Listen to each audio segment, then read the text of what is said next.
Hello everyone, बच्चा party. My name is Kartikeya Pandey and I've done my BTech from IIT BHU. बच्चों, हम लोग already एक तरह से देखा जाए तो बहुत सारे लेक्चर्स रे ऑप्टिक्स के कर रखे हैं, ठीक है. अब हम लोग अगला लेक्चर कर रहे हैं जिसमें कि आज हम लोग देखने वाले हैं इमेज की वेलोसिटी के बारे में. अभी तक हम लोगों ने नंबर ऑफ इमेज के बारे में देखा, फील्ड ऑफ व्यू के बारे में देखा, ठीक है. हम लोगों ने ऑब्जेक्ट के बारे में देखा, इमेज के बारे में समझा. हमने सारे वेरिएशंस ऑलरेडी कवर कर रखे. नंबर ऑफ रिफ्लेक्शंस के बारे में देखा, रे का रोटेशन देखा, रे का डेविएशन देखा, रे का रिट्रेसिंग ऑफ इट्स पाथ देखा, लॉज ऑफ रिफ्लेक्शन देखा. ऑलरेडी बहुत कुछ पढ़ रखा है, ठीक है.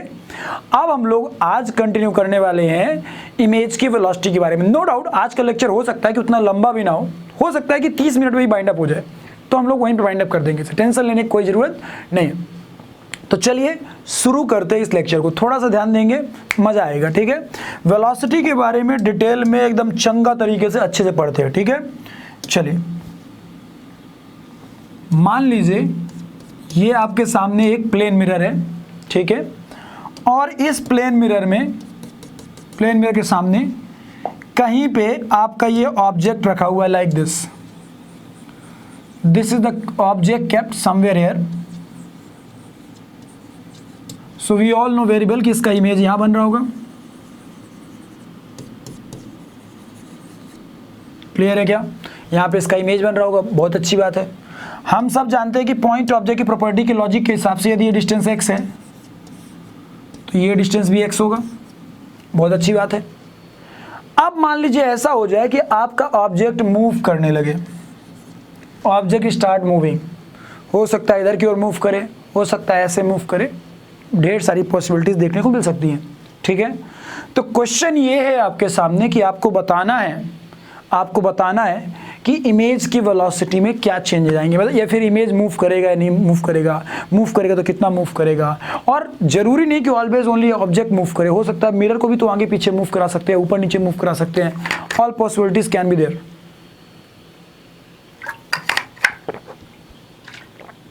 तो अपन उन्हीं पॉसिबिलिटीज को थोड़ा डिटेल में अच्छे से समझने की कोशिश करते हैं, ठीक है. पूरा ध्यान देंगे, एकदम क्रिस्टल क्लियर, मजा आएगा, माँ कसम. देखते हैं. चलो, तो मान लीजिए ये आपका मिरर है और इसके सामने यहाँ पे कहीं पे ऑब्जेक्ट रख दिया हमने जिसका ये इमेज बन गया. बहुत अच्छी बात है. क्या मैं ये बात बोल सकता हूँ बेटा, सबसे पहले मैं बातें कर रहा हूँ परपेंडिकुलर टू मिरर प्लेन, मतलब ये मिरर है तो मिरर प्लेन के परपेंडिकुलर पहले बातें कर रहा हूँ, मिरर प्लेन के पैरेलल बाद में बातें करूँगा, ठीक है. तो सबसे पहले हम लोग बात कर रहे हैं perpendicular to mirror plane. Mirror plane के परपेंडिकुलर. क्लियर है? We are going to talk about perpendicular to mirror plane. चलिए देखते हैं, थोड़ा सा ध्यान देंगे, मजा आएगा, ठीक है. ये बताइए, क्या मैं ऐसा बोल सकता हूँ distance of object from mirror is equals to distance of image from mirror. बहुत अच्छे. तो यदि मैं ये लाइन बोल सकता हूँ तो इस लाइन के बेसिस पे मैं कुछ लिखने जा रहा हूँ. ध्यान से देखना, मैं एक्स एक्सिस के अलॉन्ग बातें कर रहा हूँ. ये मान लो मेरा एक्स एक्सिस है, ये मेरा मान लो वाई एक्सिस है, ठीक है, और ये मान लो मेरा जेड एक्सिस है. तो मैं अभी वाई और जेड के बारे में बात नहीं कर रहा हूँ. अभी मैं किसके बारे में बात कर रहा हूँ? एक्स एक्सिस के बारे में बात कर रहा हूँ. Late us suppose x axis के अलॉन्ग. तो डिस्टेंस फ्रॉम मिरर, ऑब्जेक्ट का जो डिस्टेंस है from mirror and distance of image जो है फ्रॉम मिरर, ये दोनों इक्वल होने चाहिए. अच्छा, सोच के देखो, एक मोमेंट के लिए सोचो और मुझे बताओ. मान लो ये तुम्हारा ओरिजिन है 0,0. समझना, ये आपका पोजीशन वेक्टर है. समझाने के लिए बना रहा हूं. चलो दूसरी पेन से बना देता हूं. ये मान लो हो गया आपका एक्सो वेक्टर, ये मिरर का हो गया एक्सएम वेक्टर, और ये हो गया आपका इमेज का एक्सआई वेक्टर. बस समझाने के लिए बोल रहा हूँ, ठीक है, समझाने के लिए. फ्रॉम ओरिजिन ये आपके पोजीशन वेक्टर्स हो गए. तो आप ये कहना चाह रहे हैं कि this distance is equals to this distance है. तो क्या मैं इन दोनों वेक्टर्स को निकाल सकता हूँ? आसानी से निकाल सकता हूँ. दिस माइनस दिस कर दूंगा तो ये आ जाएगा, एंड दिस माइनस दिस कर दूंगा तो ये आ जाएगा. तो उस लॉजिक के हिसाब से लिखूंगा XM vector minus XO vector is equals to XI vector minus XM vector. मैं आसानी से बात बोल सकता हूँ, बहुत ही इजीली बोल सकता हूँ और बोल पा रहा हूँ। XM vector minus XO vector is equals to XI vector minus XM vector. यहाँ तक कोई चिंता का विषय? बहुत अच्छे। नाउ मैं एक काम करता हूँ, अब जब हमारे पास ये रिलेशन आ चुका है, ये सब क्या है? पोजीशन वेक्टर्स हैं। यदि मैं इनको डिफरेंशिएट कर दूं तो कहीं ना कहीं हमारे वेलोसिटी वेक्टर्स आ जाएंगे। तो यदि मैं इसको डिफरेंशिएट करूं तो कैसा दिखाई देगा? D XM vector by D T minus D XO vector by D T is equals to D X I vector by D T minus D XM vector by D T. अब सोचो, एक moment के लिए सोचो अपने मन से, यदि मिरर मूव कर रहा होगा आगे पीछे तो एक्सएम वेक्टर भी चेंज हो रहा होगा। तो एक्सएम वेक्टर के चेंज होने का रेट क्या कहलाएगा? कहीं ना कहीं मिरर की वेलोसिटी है। ऑब्जेक्ट यदि मूव कर रहा होगा तो एक्सओ वेक्टर चेंज होगा, मतलब कहीं ना कहीं कंफर्म है कि D XO vector, D XO by D T vector किसकी वैल्यू है? वो कहीं ना कहीं वेलोसिटी ऑफ ऑब्जेक्ट है। डी एक्स आई वेक्टर कहीं ना कहीं वेलोसिटी ऑफ इमेज है। डी एक्सएम वेक्टर कहीं ना कहीं वेलोसिटी ऑफ मिरर है। फिर से तो मैं यदि इनको पुट करने जाऊं तो कैसा दिखाई देगा? V M vector minus V O vector is equals to V I vector minus V M vector. Now मैं एक काम करता हूं बच्चे, इस वी एम वेक्टर को उधर भेज देता हूं। तो जैसे इस वी एम वेक्टर को उधर भेजूंगा तो कैसा रिजल्ट दिखाई देगा? V I vector is equals to, ये वी एम जुड़ जाएगा, हो जाएगा 2 times of V M vector minus V O vector. हम जिंदगी भर के लिए खाना भूल सकते हैं, सब भूल जाएंगे, लेकिन इसे नहीं भूलेंगे पेड़ पौधे के साथ। क्लियर है? इसका मतलब क्या था? इसका मतलब ये हो गया कि हमको कहीं ना कहीं मिरर की वेलोसिटी और ऑब्जेक्ट की वेलोसिटी के टर्म्स में इमेज की वेलोसिटी आ चुकी है।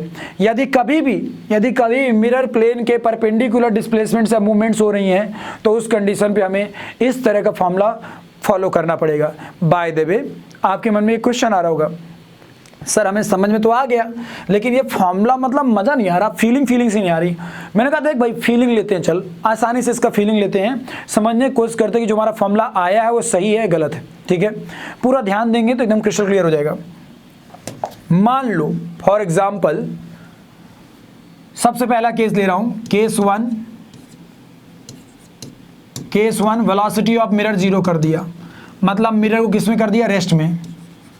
मिरर एट रेस्ट, ठीक है, मिरर एट रेस्ट कर दिया। ना ध्यान से सुनना, ध्यान से, यदि मिरर रेस्ट है तो मिरर रुक गया ऐसे। Now this is the velocity of object towards, let us suppose this direction, V O vector. ठीक है, हमें चेक करना है कि इमेज हमारा किधर की ओर मूव करेगा। क्लियर है? मान लो वी ओ वेक्टर की वैल्यू भी है, वी ओ वेक्टर की वैल्यू कितनी है? मान लो भी है, मुझे निकालना है वेलोसिटी ऑफ इमेज क्या होगा। तो मैंने कहा चलो फॉर्मूले के पास, V I vector equal to क्या था हमारा? 2 times of V M vector minus का वी ओ वेक्टर। तो मैं यदि इनकी वैल्यूज पुट करा दूं, वी एम की वैल्यू पुट करा दूं, तो वी एम की वैल्यू कितनी है? 0 है, साफ साफ पता चल रहा है, there is no velocity of mirror is at rest. So V M की वैल्यू 0 हो गई, तो हमारा रिजल्ट कैसा आ गया? V I vector is equals to minus का वी ओ वेक्टर, मतलब वी ओ की वैल्यू पुट कर दो जो कि है भी, जैसे पुट करेंगे तो माइनस भी आ गया। माइनस साइन क्या शो कर रहा है कि डायरेक्शन वाइज इमेज इधर की ओर मूव करेगी, बट विद वेलोसिटी माइनस का भी। मतलब ये तो हम पहले भी पढ़े थे, सिंपल सा लॉजिक है। यदि ऑब्जेक्ट एक्स डिस्टेंस की दूरी पे है तो इमेज भी एक्स की दूरी पे रहना चाहेगी। तो भाई यदि ऑब्जेक्ट इधर की ओर आएगा तो इमेज भी तो चल के इधर की ओर आएगी, तो कहीं ना कहीं अपोजिट मूवमेंट हो रहा है। पहली बात तो क्लियर हो गई। और दूसरी बात, क्योंकि डिस्टेंस को सेम बनाए रखना है तो जितने समय में ये जितना डिस्टेंस आगे चलेगा उतने ही समय में इसे भी तो चलना पड़ेगा, मतलब वेलोसिटी भी दोनों की सेम आएगी, magnitude wise, direction wise opposite, magnitude wise same. Clear हुआ क्या? सो आज के बाद हमें क्लियर हो गया कि यदि कभी भी हम मिरर की तरफ भी की स्पीड दौड़ेंगे तो हमारी इमेज इधर की ओर भी की स्पीड दौड़ेगी। लेकिन नो डाउट कभी एग्जाम में वो ऐसा भी पूछ लेता है, ये ध्यान रखिएगा, ये जो वेलोसिटीज है इन्हें सब किसके रिस्पेक्ट में है? ग्राउंड के रिस्पेक्ट में। किसके रिस्पेक्ट में है? ग्राउंड के रिस्पेक्ट में। वो यहीं पे कुछ ऐसा पूछ सकता था आपसे, velocity of image with respect to observer मतलब जो ऑब्जर्वर है उसके खुद के रिस्पेक्ट में, जो मतलब ऑब्जेक्ट है खुद के रिस्पेक्ट में, ऑब्जेक्ट के रिस्पेक्ट में कितना हो जाएगा। तो मैंने कहा देख भाई ऑब्जेक्ट इधर की ओर जा रहा है v वेलोसिटी से, इमेज इधर की ओर आ रही है v वेलोसिटी से, ठीक है। तो यदि मुझे मान ले निकालना है रिलेटिव वेलोसिटी, तो रिलेटिव वेलोसिटी क्या हो जाएगा v माइनस माइनस का v बोले तो 2v। क्लियर हुआ कि नहीं हुआ? 2v और माइनस साइन यूज कर लेना चाहिए था, वैसे मैंने दूसरा निकाल दिया। एक सेकंड ना, हमें निकालना है velocity of image with respect to object, तो हम लिखेंगे velocity of image with respect to object that is V I minus V M vector. तो जैसे पुट करो वी आई की वैल्यू क्या है माइनस v माइनस ऑब्जेक्ट की वेलोसिटी क्या है v, तो आ गया माइनस 2v। ये माइनस साइन क्या शो कर रहा है कि ऑब्जेक्ट को ऐसा लग रहा होगा जैसे इमेज मेरी तरफ आ रही है और कितने की वेलोसिटी से आ रही है 2v की वेलोसिटी से आ रही है। एक्चुअली वो 2v की वेलोसिटी से नहीं आ रही है, वो भी v से आ रही है और मैं भी v से जा रहा हूँ, लेकिन रिलेटिव वेलोसिटी के कॉन्सेप्ट में यदि बातें करेंगे तो मेरे रिस्पेक्ट में उसकी वेलोसिटी कितनी दिखाई देगी 2v। तो एग्जाम हॉल में जब क्वेश्चन आए तो पहले ये चेक कर लीजिएगा कि क्या क्वेश्चन में velocity with respect to ground मांगा है या फिर velocity with respect to observer मांगा है। यदि velocity with respect to observer होगा तो 2 टाइम्स मल्टीप्लाई हो जाएगा, और यदि velocity with respect to ground मांगा होगा तो जितना वेलोसिटी ऑब्जेक्ट का होगा उतना ही वेलोसिटी ऑफ इमेज हो जाएगा, बस डायरेक्शन वाइज अपोजिट रहेगा। तो हमें ये लॉजिक बहुत अच्छे से क्लियर हुआ। केस नंबर 1 हमें पूरा क्लियर हो गया, हम अच्छे से पूरा मार्क कर लेंगे। ये तो मार्क करेंगे और उसके बाद ये इफ आपसे कुछ ऐसा क्वेश्चन पूछा जाए कि velocity of image with respect to object क्या होगा, तब कैसे सॉल्व करेंगे, तब ऐसे सॉल्व करेंगे। अब सुनना, एक क्वेश्चन बोल रहा हूँ, ऐसा ही क्वेश्चन आया था, मतलब बुकलेट्स में आपको मिल जाएगा। क्या बोल रहा है, a man run towards the mirror at a speed of 15 metre per second, what is the speed of his image. तो यहाँ पे उसने विद रिस्पेक्ट टू ऑब्जर्वर नहीं मांगा है, विद रिस्पेक्ट टू ग्राउंड ही मांग रखा है। तो सीधा सीधा बोल देंगे velocity of image will be 15 metre per second, जितना ऑब्जेक्ट की वेलोसिटी उतना ही इमेज की वेलोसिटी। बहुत अच्छे। आगे दूसरा क्वेश्चन पढ़ता हूँ मैं। An observer moves towards a plane mirror with speed 2 metre per second, full stop. The speed of image with respect to observer इस बार with respect to observer image मांगा है, मतलब ऑब्जेक्ट 2 से भाग रहा है और उसके बाद इमेज की वेलोसिटी खुद के रिस्पेक्ट मांग रहा है, तो 2v हो जाएगा। तो v की वैल्यू कितनी है 2 है और उसका 2 टाइम्स तो 4। तो यहाँ पे 4 ऑप्शन है, 1 metre per second, 2 metre per second, 3 metre per second, 4 metre per second. तो correct answer is 4 metre per second. Actually यही तो सबको समझना है कि एग्जाम हॉल में जब भी क्वेश्चन आता है तो पहले पढ़िए ना, क्वेश्चन कोई रॉकेट साइंस नहीं होता है। अब देखो दोनों केस मैंने पहला क्वेश्चन दिया उसमें ये एप्लीकेबल था और जो दूसरा क्वेश्चन दिया उसमें ये एप्लीकेबल है। सेम चीज़ें जो मैंने पढ़ाई वही सीधा हूबहू एग्जाम में आ गई, लेकिन आप लगा पाएंगे नहीं लगा पाएंगे वो इस बात पर डिपेंड करेगा कि आपने क्लास को कितना सीरियसली लिया था, आपने बातों को कितना ध्यान से और अच्छे से सुना, तब जा करके आप चीज़ों को अप्लाई कर पाएंगे। By the way I hope कि यहाँ तक तो क्लियर हो गया होगा, ठीक है ना। आगे बढ़ते हैं। अब केस नंबर 2 की बात करते हैं। तो केस नंबर 2 क्या कहता है? केस नंबर 2 ये कहता है, थोड़ा ध्यान से सुनिएगा, केस नंबर 2 क्या कहता है, ध्यान सुनिएगा। केस नंबर 2 ये कहता है, प्लीज पूरा फोकस। केस नंबर 2 ये कहता है कि मान लीजिए इस बार वेलोसिटी ऑफ ऑब्जेक्ट 0 है, मतलब इस बार ऑब्जेक्ट रेस्ट में है, object at rest. This time your object is at rest. मान लो ऑब्जेक्ट को इस बार आपने रेस्ट में कर दिया। अब आपको देखना कि अब क्या होगा। मैंने कहा भाई फिर से चलो, ये आपका मिरर है, बहुत अच्छे। This is your object, this is your image. Now you gonna find out, यदि मिरर इधर की ओर मूव कर रहा है विद वेलोसिटी भी, तो वेलोसिटी ऑफ इमेज क्या आएगा। मैंने कहा चलो देख लेते भाई। तो जैसे हम लोग पुट करेंगे तो क्या आ जाएगा, V I vector is equal to था 2 times of V M vector minus V O vector. तो वी ओ वैक्टर तो 0 हो जाएगा सीधा सीधा। तो V I vector is equal to कितना आ चुका है हमारा, V I vector is equal to हमारा आ चुका है 2 times of V M vector that is 2v। 2v is the velocity of image in same direction but double velocity. यदि ये भी से मूव करेगा तो इमेज इधर की ओर 2v वेलोसिटी से मूव करेगी। शायद तक ऐसा कभी जिक्र हम लोगों ने किया था, याद करो जब मैं रोटेशन ऑफ रेस पढ़ा रहा था तब बताया था कि यदि इंसिडेंट रे इधर रोटेट कर रही है तो रिफ्लेक्टेड रे इधर रोटेट करेगी इक्वल एंगल से, लेकिन अपोजिट डायरेक्शन में। लेकिन यदि मिरर रोटेट कर रहा था थीटा तो रिफ्लेक्टेड रे 2 थीटा रोटेट कर रही थी सेम डायरेक्शन में। वही चीज़ यहाँ हुआ, यदि ऑब्जेक्ट बस मूव कर रहा है तो इमेज उसके अपोजिट सेम वेलोसिटी से मूव करती है, लेकिन अपोजिट। हाँ, ऑब्जेक्ट इधर जाता तो इमेज इधर जाती, ऑब्जेक्ट इधर आया तो इमेज इधर आ रही है। लेकिन जब मिरर मूव कर रहा है, कौन मूव कर रहा है?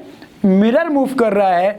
उस वक्त आपको ये बात ध्यान रखना है कि मिरर यदि इधर की ओर v वेलोसिटी से मूव कर रहा है तो भैया इमेज को 2v वेलोसिटी से मूव करना पड़ेगा।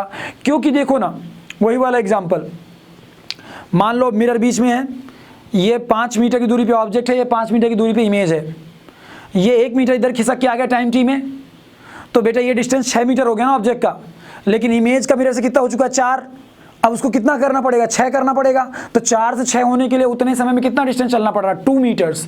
तो जितने टाइम पे तुम्हारा मिरर 1 मीटर खिसका है उतने ही टाइम में वो 2 मीटर खिसक रहा है। मतलब यदि इसकी स्पीड भी है तो उसकी स्पीड 2 भी है। क्लियर हुआ कि नहीं हुआ? This is the logic.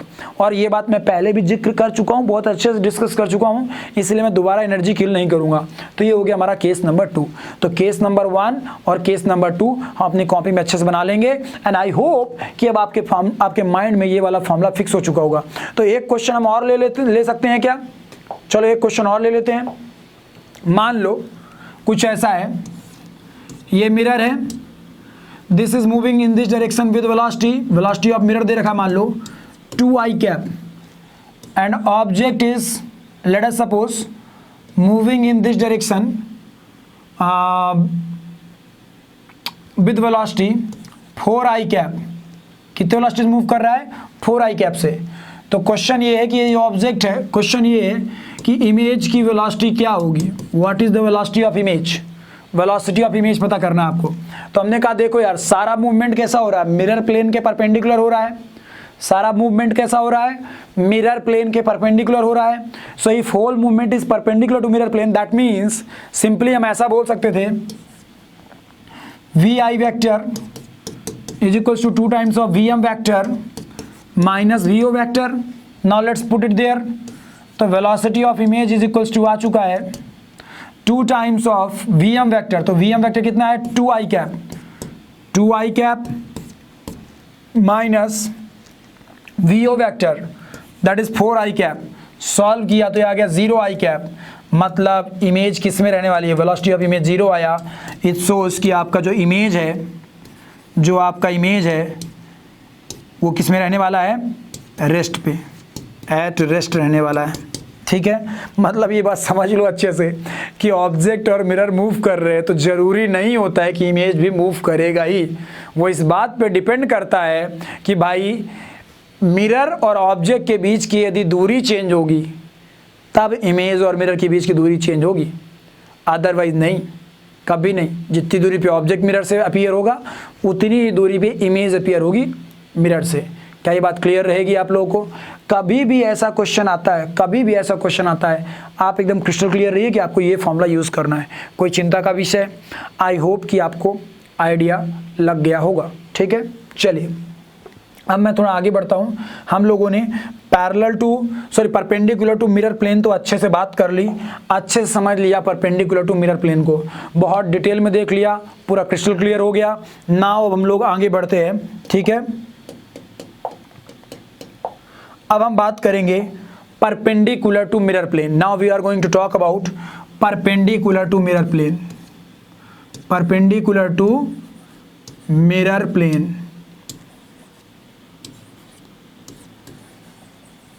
ठीक है। परपेंडिकुलर टू मिरर प्लेन क्या कहता है? मान लीजिए आपका ये मिरर है और इस बार आपका ऑब्जेक्ट कुछ ऐसे मूव कर रहा है, तो इमेज का वेलोसिटी क्या आएगा? वेलोसिटी ऑफ इमेज क्या आएगा दिस टाइम? ये हमारा क्वेश्चन है। तो मैंने कहा देख भाई मुझे ज़्यादा आइडिया नहीं, लेकिन एक बात का आइडिया है कि चलो दूसरे पेज बना दे रहा हूँ मैं। एक बात का आइडिया है कि तेरा मान ले फॉर एग्जांपल ये मिरर है, ऑब्जेक्ट यहाँ है, तो इमेज यहाँ बनेगा। अब यदि मैं इस मिरर को खिसका के यहाँ ला दूँ तो भी घंटा फर्क नहीं पड़ता, यदि ऑब्जेक्ट यहाँ तो इमेज यहीं बनेगा। अब मैं यदि इस मिरर को यहाँ खिसका के ला दूँ तो कोई फर्क नहीं पड़ता, ऑब्जेक्ट यदि यहाँ तो इमेज यहीं बनेगा। ये क्या दिखा रहा है? ये दिखा रहा है कि आप मिरर के प्लेन में, यदि मान लो मिरर ऐसा है, this is the mirror, late us suppose for example this is the mirror, और आप मिरर के प्लेन में मिरर को आगे ऊपर नीचे मूव कराइए, इससे कोई फर्क नहीं पड़ रहा है। यदि ऑब्जेक्ट यहाँ है तो इमेज यहीं रहेगा। आप मिरर को यहाँ रखेंगे, इमेज यहाँ रहेगा। सॉरी, आप ऑब्जेक्ट यहाँ रखेंगे, मिरर यहाँ है, इमेज यहाँ रहेगा। आप मिरर को यहाँ कर दीजिए, मैटर नहीं करता है, अभी भी इस ऑब्जेक्ट के लिए इमेज यहीं बनेगा। ठीक है, वो दिखेगा या नहीं दिखेगा वो तो डिपेंड करता है फील्ड ऑफ व्यू पे। ऊपर से देखना पड़ेगा तो दिख जाएगा इमेज, लेकिन इमेज वहीं रह रहा है। ये क्या शो कर रहा है? पिछली बार क्या हुआ था? पिछली बार ऑब्जेक्ट ऐसा था, मिरर ऐसा था और मिरर आगे पीछे मूव कर रहा था, ऑब्जेक्ट के पास जा रहा था या उससे दूर जा रहा था, याद आया क्या? लेकिन इस बार मिरर ऐसे ऐसे मूव कर रहा है, लाइक दिस। मिरर अपने ही प्लेन में मूव कर रहा है। तो आज के बाद याद रखिएगा, कोई फर्क नहीं पड़ता मिरर की वेलोसिटी का ऐसे केसेस में। ठीक है, यदि कभी भी मिरर आगे पीछे मूव करता है अपने ही प्लेन में, तो याद रखिएगा, if mirror is moving in same plane, तो उस कंडीशन में याद रखिएगा कोई फर्क नहीं पड़ता, वेलोसिटी ऑफ जो ऑब्जेक्ट होगा वो वेलोसिटी ऑफ इमेज के बराबर ही रहेगा ऑलवेज। कोई फर्क नहीं पड़ता, मतलब वाई एक्सिस डायरेक्शन में और जेड एक्सिस की डायरेक्शन में आपको ऑलवेज एक चीज़ का ध्यान रखना है कि जो भी वेलोसिटी ऑफ ऑब्जेक्ट है वही वेलोसिटी ऑफ इमेज रहेगी। क्यों? क्योंकि मिरर यहाँ है, ऑब्जेक्ट यहाँ है, तो इमेज यहाँ बनेगी। मिरर को ऊपर, ऑब्जेक्ट को ऊपर लेके चले गए तो इमेज ऊपर चली जाएगी, ऑब्जेक्ट को नीचे ले आए तो इमेज नीचे आ जाएगी। मतलब ऑब्जेक्ट को जैसा मूव कराओगे वैसे ही इमेज मूव करेगी, लेकिन ऑब्जेक्ट के सामने मिरर को मूव कराने से इमेज मूव नहीं करेगी। मतलब मिरर की वेलोसिटी का कोई अंतर नहीं आ रहा, जो भी वेलोसिटी ऑफ ऑब्जेक्ट है वही वेलोसिटी ऑफ इमेज हो जा रही है। क्लियर हुआ कि नहीं हुआ? मिरर से इन्हें कोई फर्क नहीं पड़ रहा। या फिर आप इसको ऐसा बोल सकते थे कि इनके y कोऑर्डिनेट चेंज ही नहीं हो रहे, तो y coordinate of object is equal to y coordinate of image. Differentiate करेंगे तो dy/dt is equal to dy/dt। Differentiate करने पे ये वेलोसिटी ऑफ ऑब्जेक्ट आ गया और ये वेलोसिटी ऑफ इमेज आ गया। सो एक बात का ध्यान रखिएगा, कभी भी कुछ भी कर लीजिए, मिरर के प्लेन के परपेंडिकुलर, मिरर के प्लेन के परपेंडिकुलर मिरर को कैसा भी खिसकाइए, उससे वेलोसिटी ऑफ इमेज या ऑब्जेक्ट पे कोई अंतर नहीं आता। हाँ, यदि आप मिरर के प्लेन के परपेंडिकुलर मिरर को भगाएंगे ना, ऐसे ऐसे आगे पीछे कराएंगे ना ऑब्जेक्ट की तरफ, तब फर्क पड़ेगा। तब तो पिछला केस हो गया जहाँ पे हम लोगों ने निकाला था 2 times of VM minus VO vector equal to VI vector, याद आया क्या? लेकिन यदि मिरर के प्लेन में ही मिरर का मूवमेंट है तो उससे कोई फर्क नहीं पड़ता। ये बात ध्यान रखिएगा फॉर ऑलवेज। क्लियर है क्या? मतलब कुछ एग्जांपल्स लेते हैं तो और अच्छे से क्लियर हो जाएगा। आई होप अभी ये थोड़ा सा क्लियर हो गया होगा।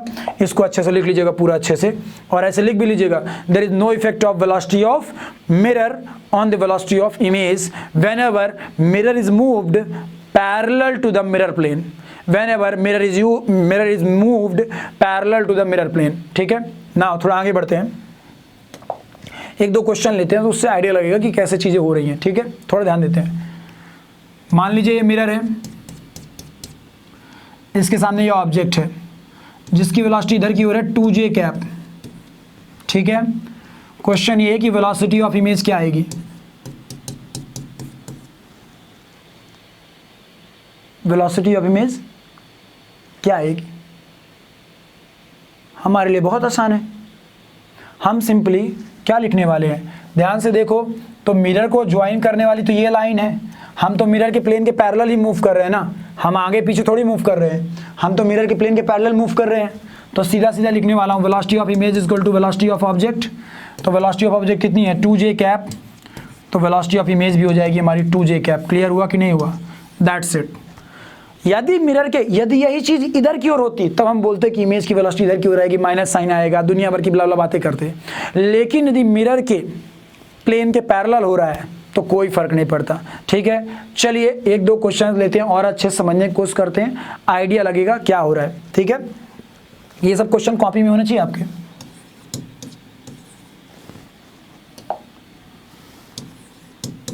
ना ध्यान से, ये मान लीजिए मिरर है, ऑब्जेक्ट है जो कि ऐसे मूव कर रहा है, late us suppose with velocity 2i cap plus 3j cap plus 4k cap. कितनी वेलोसिटी मूव कर रहा है? 2i cap plus 3j cap plus 4k cap. और बता रखा है कि ये वाली जो डायरेक्शन है ये x एक्सिस है। क्या है? एक्स एक्सिस है, मतलब जो आई कंपोनेंट है वेलोसिटी का वो मिरर प्लेन के परपेंडिकुलर है, मिरर प्लेन के परपेंडिकुलर है। और ये दोनों कैसे हैं? मिरर प्लेन के पैरेलल हैं। और ये वाला कंपोनेंट कैसा है? मिरर प्लेन के परपेंडिकुलर है। तो किसमें कौन सा फॉर्मूला लगने वाला होगा आपको समझ में आ गया होगा अभी, ठीक है। आपको वेलोसिटी ऑफ इमेज बतानी है कि वेलोसिटी ऑफ इमेज क्या आएगी। No doubt velocity of object ऐसे मूव करे तो इमेज ऐसे मूव करेगी। मुद्दा ये है कि वेलोसिटी ऑफ इमेज क्या आएगा। तो मैंने कहा देखो भाई इसको दो भागों में तोड़ दो, जो पैरेलल है वो तो सीधा सीधा इमेज को वैसा ही मिल जाएगा बिना किसी टेंशन के। 3j cap plus 4k cap वो तो वैसा ही मिल जाएगा। क्यों? क्योंकि 3j कैप और 4k कैप कैसे हैं? मिरर प्लेन के डायरेक्शन में है, मिरर प्लेन के पैरेलल है, आइदर ऐसा है या फिर ऐसा है। तो ऑब्जेक्ट ऐसे जाएगा तो इमेज भी ऐसे जाएगी, ऑब्जेक्ट ऐसे जाएगा तो इमेज भी ऐसे जाएगी। अंतर जो सोचने वाली बात है वो तब है जब ऑब्जेक्ट ऐसा आएगा तो इमेज ऐसी आएगी। क्लियर हुआ क्या? बस तब सोचना है। तो चलो पैरेलल वाले को तो हमने सीधा चेप दिया बिना किसी टेंशन के। नाउ परपेंडिकुलर वाले के लिए सॉल्व करते हैं। तो हम सब जानते हैं कि मिरर हमारा रेस्ट में है, तो यदि मिरर हमारा रेस्ट में है तो सीधा सीधा क्या आ जाएगा?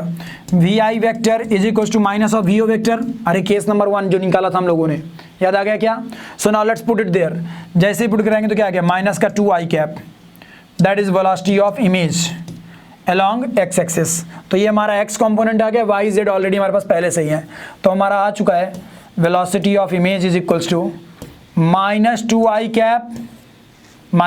Cap plus 3j cap plus 4k cap.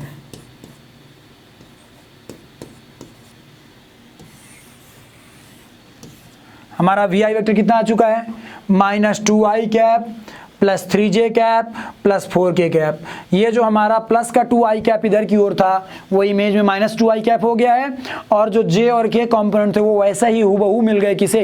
Image को। क्योंकि मैंने अभी तो बताया था आपको कि यदि मिरर प्लेन के परपेंडिकुलर मूव करोगे, मिरर प्लेन के परपेंडिकुलर मूवमेंट होंगे, तब no doubt velocity of object ऐसी है तो वेलोसिटी ऑफ इमेज ऐसी आएगी। लेकिन मिरर प्लेन के परपेंडिकुलर ऑब्जेक्ट ऐसा गया तो इमेज भी ऐसा जाएगा, ऑब्जेक्ट ऐसा गया तो इमेज भी ऐसा जाएगा।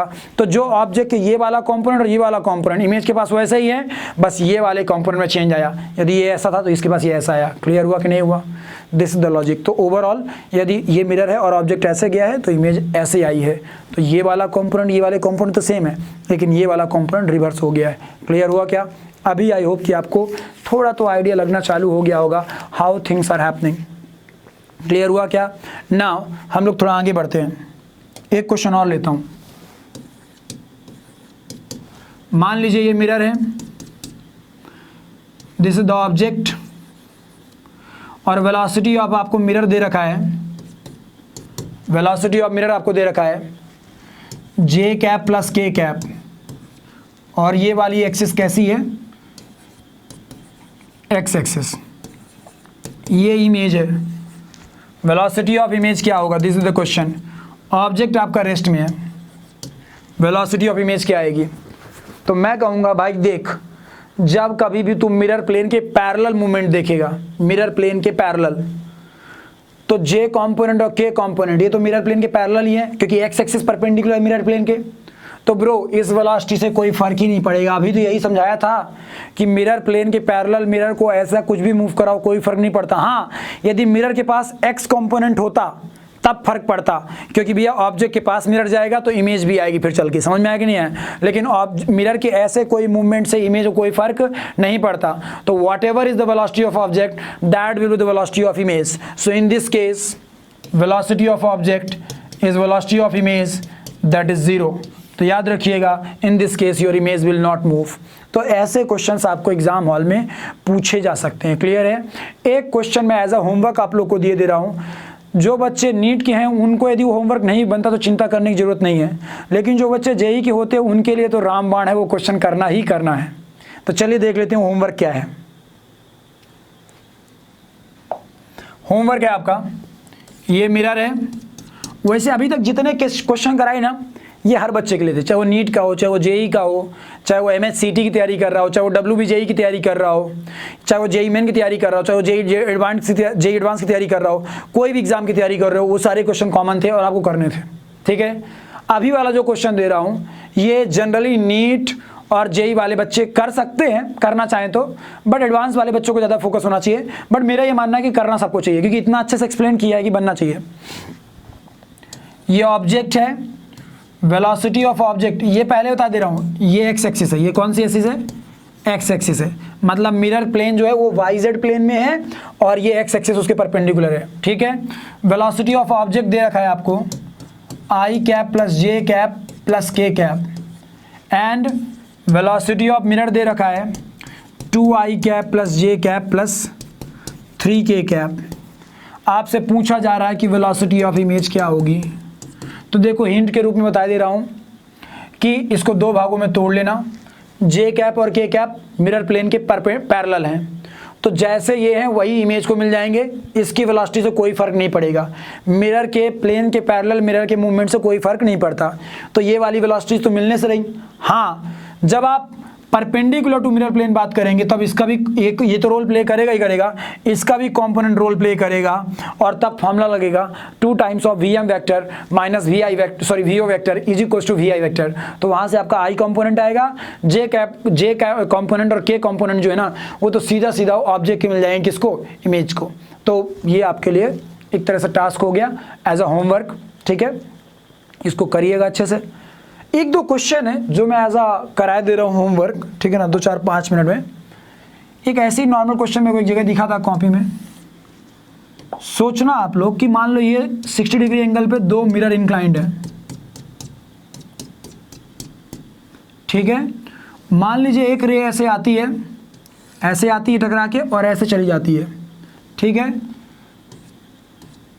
तो क्वेश्चन ये कि ये थीटा की वैल्यू क्या होगी, what will be the value of this theta. ये थीटा की वैल्यू कितनी होगी, दिस इज द क्वेश्चन, ठीक है। तो मैं चाहूँगा कि आप वीडियो को यहीं पे पॉज करिए, एक बार स्टॉप करिए वीडियो को और फिर खुद से एक बार सॉल्व करिए। एक बार वीडियो पॉज करिए, खुद से सॉल्व करिए और फिर वीडियो को चला के दोबारा से सॉल्यूशन देखिए।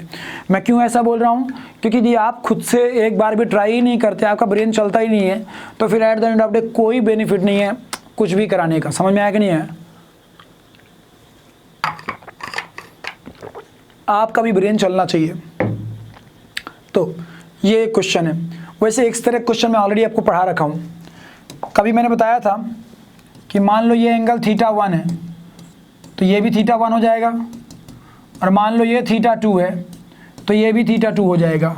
जब हम लोग याद करो डेविएशन ऑफ रे पढ़ रहे थे तब मैंने आपको बताया था, यदि याद हो आपको, ट्रायंगल लेकर के उसकी प्रॉपर्टी लगा के सॉल्व करा के, कि थीटा 1 प्लस थीटा 2 जो आता है वो इस वाले के बराबर होता था। याद आया क्या? इस वाले एंगल के बराबर होता था। This plus this is equal to this, तो 60 डिग्री हो गया। तो थीटा 1 प्लस थीटा 2 की वैल्यू 60 आ गई। नाउ ये वाला ट्रायंगल आपको दिख रहा है क्या? ये वाला ट्रायंगल में ये एंगल थीटा है, ये वाला एंगल कितना है? 2 थीटा 1, और ये वाला एंगल कितना है? 2 थीटा 2। तो इन तीनों का समेशन कितना होना चाहिए? 180 डिग्री। तो 2 theta 1 plus 2 theta 2 plus theta is equals to 180 degree. मतलब 2 times of theta 1 plus theta 2 plus theta is equals to 180 degree. मतलब 2 टाइम्स ऑफ 60 डिग्री, क्योंकि थीटा 1 प्लस थीटा 2 की वैल्यू कितनी आ चुकी? 60। So 2 times of 60 degree plus theta is equals to 180 degree. Now ध्यान से, ये 120 उधर जाके सब्सट्रैक्ट हो जाएगा, 180 माइनस 120, थीटा की वैल्यू सॉल्व होकर के आ चुकी है 60 डिग्री। क्लियर हुआ क्या? So your correct answer is 60 degree. तो ये पर्टिकुलर थीटा कितना जाएगा? 60 डिग्री। तो देखो एग्जाम में एक ऐसा क्वेश्चन आ जाएगा ना, तो आपको ये बात समझना है कि फंसना नहीं है। ज्योमेट्री बहुत सारी लगाने चले गए तो फंस जाओगे। तो जो पिछला पढ़े हो उसी को यूज़ करो। ऑलवेज ये रूल याद रखो, जो तुमने पिछला पढ़ा है always try to use that only. समझ में आया कि नहीं है? जैसे एक और क्वेश्चन आता है कि ऐसे मिरर है, एक रे ऐसे आ रही है, मान लो for example like this, sorry, इस वाले मिरर के पैरेलल आ रही है, ये एंगल 60 डिग्री है, ठीक है, ऐसे टकरा रही है, और दूसरे वाले मिरर के पैरेलल चली जा रही है। मतलब M2 के पैरेलल जा रही है, M1 के पैरेलल आई थी, ठीक है। तो आपसे मतलब पूछ लेता है, कई बार ये थीटा ही पूछ लेता सीधा सीधा कि what is the value of this theta. ऐसा पूछेगा what is the value of this theta, 60 ना देकर के सीधा थीटा मांग लेगा। तो अब आपको समझना पड़ेगा कि यदि ये थीटा है तो ये भी थीटा हो जाएगा, तो ये वाला 90 माइनस थीटा हो जाएगा, ये भी 90 माइनस थीटा हो जाएगा, ये थीटा हो जाएगा।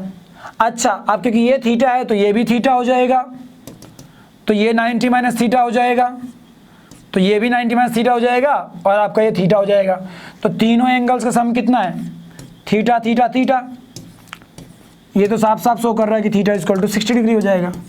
तो ऐसे क्वेश्चंस आपको एग्जाम हॉल में पूछे जा सकते हैं।